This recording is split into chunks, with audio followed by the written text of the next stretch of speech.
period of 1960 to 1975 was one of great turmoil in American political assassinations and a presidential resignation.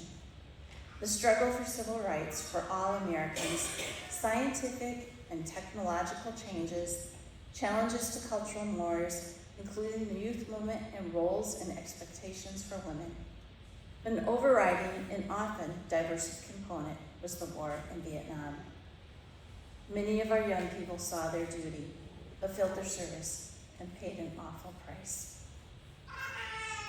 One of those men, Jim Reese, shared his thoughts and experiences of so many other GIs in a letter back home.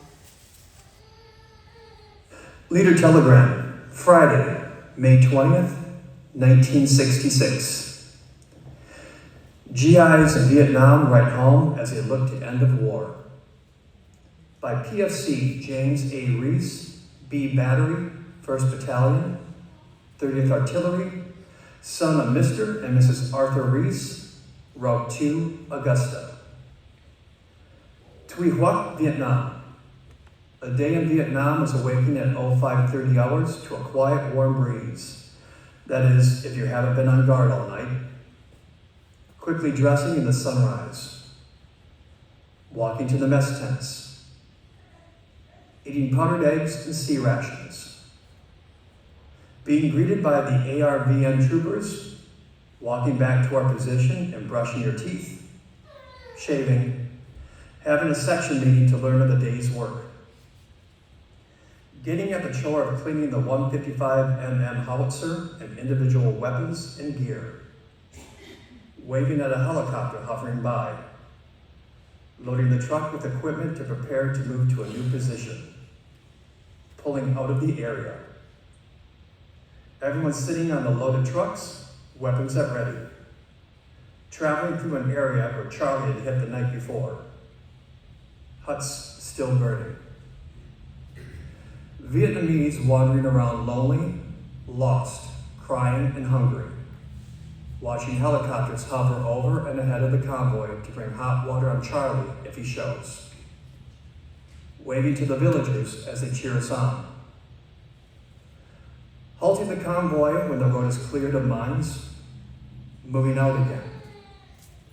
Arriving at a new area. Laying the guns in the azimuth of fire. Digging in the gun, individual foxholes and sleeping holes. Receiving sniper fire from a nearby tree. Eating seeds for a late noon meal. Taking our weekly malaria pill. Setting up our tents to get some shade. Putting a parapet around the gun and ammo. Drinking nearly hot water to replace that which has your fatigues soaked.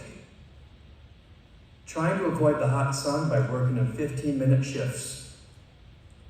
Telling a buddy, sorry about that, when he complains about the temperature of 125 degrees. That's the most often used phrase by GIs in Vietnam. Discussing the incidents of the day with the infantry that secured the area earlier in the morning. Finding out a friend or a fellow you just talked to yesterday won't be fighting this war anymore. Thinking of his wife, kids, and folks, and promising yourself to make time to write them. Preparing the rounds for the possible fire missions of the night to come. Hearing someone holler, mail call, and hoping there's a letter for you. Checking the outer perimeter and setting up booby traps and trip flares. Setting up a mosquito net over your sleeping hole and unrolling your sleeping bag. Walking past our foxholes, hoping we'll never have to use them. Getting the password. Watching the colorful sunset and cursing the dying sun for the discomfort it caused today. Shaking the dirt out of your clothes from the dusty road.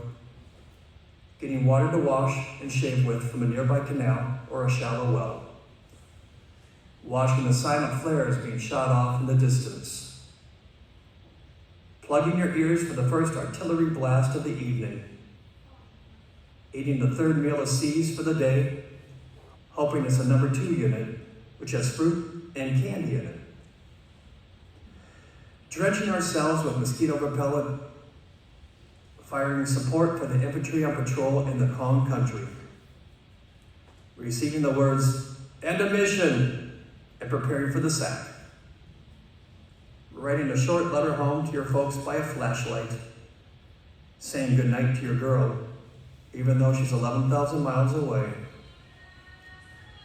bidding the ARVN boys a good night, munching on C's you snitched from the mess truck,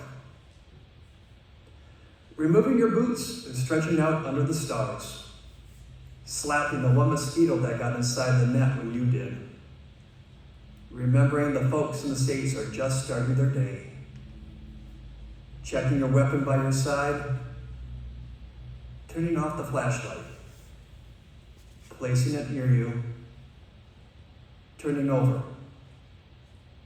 being alone. Alone to say your prayers, alone to think, alone to hope, alone to plan, alone to sleep and dream. Dream of the day when my job will be done and I can go home to serve constructively in my community. Dreaming of the day when we will not be needed in Vietnam.